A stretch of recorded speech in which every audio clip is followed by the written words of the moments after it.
ராவணன் அது மாதிரி தர்மம் பண்ணினவன் நல்ல சௌக்கியமா இருக்கார். அங்க போய் பார்த்தார். பார்த்த உடனே அவன் சயனம் பண்ணிட்டு இருக்கிற அந்த அழக பார்த்தார். 2 கை ஒரு தலையோடு தான் காமரூபியவன். ராத்திரியில ஒரு தலை 2 கையோடு தான் இருப்பான். ஒரே சந்தனம் பூசிருக்கான், திவ்ய கந்தம். படுக்கையில கடக்கு 2 கைகளும் சந்தனம் பூசி 10 விரலையும் நவரத்ன கச்சிதமான மோதிரங்கள் போட்டு இருக்கான். அதை பார்த்தா என்னமா இருக்குன்னா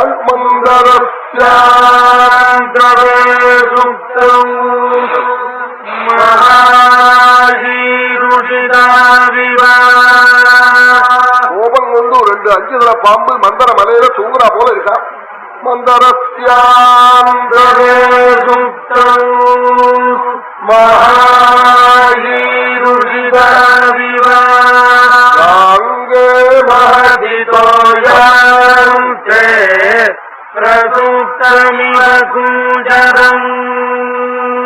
மடுவுல யானை தூங்குறா போல தூங்குறானாம்.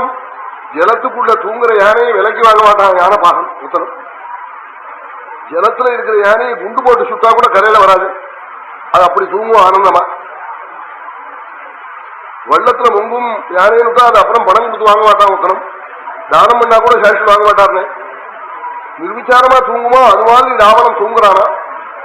யாருக்கு தூக்கம் வரும் நாள் இதோட நீதியில இன்னாருக்கு வராதுன்னார். கடம்பட்டவனுக்கு, பெரியவாழ்ல எதிர்த்தவனுக்கு, காமிக்கு, சோழனுக்கு, ரோகிக்கு இவாளுக்கெல்லாம் தூக்கம் வராதா ராத்திரியில.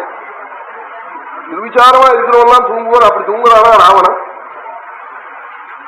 பார்த்தா என்னவா இருக்குன்னா ஒரு 10,000 மூட்டை உளுந்து மூட்டையை பல பலன்னு எல்லாம் அப்பளாத்துக்காக வாங்கின உளுந்து மூட்டையை அவுத்து கொட்டினா போல கண்ணங்கரின்னு இருக்கானா. வால்மீகி ஒன்னே விட மாட்டாருனே. அவர் அப்படி சொல்ற போது எல்லாத்தையும் சொல்லிவிடுவார். அவன் கருப்பா இருக்கான்னு சொல்லணும். அதுக்காக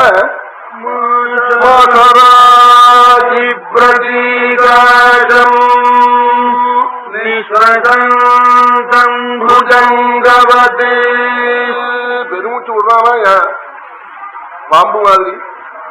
பக்கத்துல மந்தோதரி படுத்துட்டு இருக்கா. திவ்ய ரூபவதி அவ பத்னி ஜாதிஸ்தி. அவன் மூச்சு விடுறாள். ஜன்னல் வழியா வருது. அது மலர்ந்த தாமரையினுடைய வாசனை போல இருக்கு. அந்த பத்னி ஜாதி ஸ்திரீனுடைய மூச்சு காத்து அப்படி இருக்கும். அவளை பார்த்துவிட்டு சீதைன்னு நினைக்கிறார் இவர். ஏன் அப்படி நினைச்சார்? சீத பத்னி ஜாதி கௌரி